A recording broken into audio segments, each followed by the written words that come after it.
दूसरी तरफ chief executive जो सूबे के हैं पंजाब के, उनको भी आज तलब किया गया है और शराब इजरा के लाइसेंस केस के अंदर उनको असासे उनसे मांग लिए चीफ एग्जीक्यूटिव को तलब किया गया है तो कोई बात नहीं, ये वही नैब है जिसमें prime minister sitting prime minister को तलब किया जाता रहा है और वो पेश होते रहे और तमाम काबीना को तलब किया जाता रहा है और वो पेश हुए।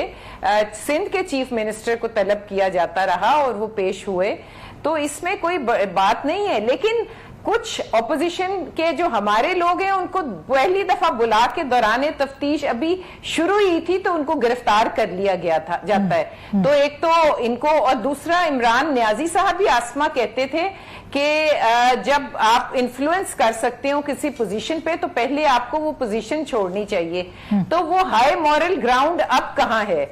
मतलब सिटिंग चीफ मिनिस्टर, क्या उसकी इंक्वायरी हो सकती है या उसी तरह होगी जैसे अलीम खान की हुई, उसी तरह होगी जैसे जहांगीर तरीन साहब की हुई, उसी तरह होगी जिस तरह परवेज खटक साहब की हुई, उसी तरह होगी जिस तरह अता बाबर साहब की रिपोर्ट पोलियो पे मांगी गई वो ना आई, नदीम बाबर साहब की। तो उनसे तो प्राइम मिनिस्टर ने इस्तीफे लिए, शाइस्ता साहिबा, उनसे तो प्राइम मिनिस्टर ने इस्तीफे लिए। आपने देखा बाबर अवान साहब का केस था, वो जब तक क्लियर नहीं हुए उनको प्राइम मिनिस्टर ने कहा कि आप रिजाइन करें, वो क्लियर हुए तो दोबारा वो मुशीर बने।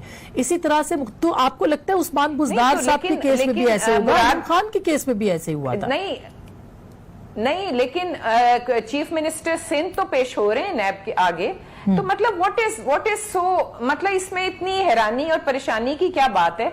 नैब की कितनी क्रेडिबिलिटी रह गई है? नैब किस किस्म का अदारा रह गया है? ऑनरेबल कोर्ट्स चीख के क्या कह रहे हैं? ह्यूमन राइट्स वॉच इस अदारे के लिए क्या कह रहे हैं? उसके बाद कि अगर मैं हुकूमत के 2-4 लोगों को बुला के पूछ की सही इन्वेस्टिगेशन कर लूं तो हुकूमत गिर जाएगी, लेकिन जब मैं ऐसा करता हूं तो मेरी तनख्वाहें रोक ली जाती हैं, हमारे लोगों की टीएडीए रोक लिए जाते हैं।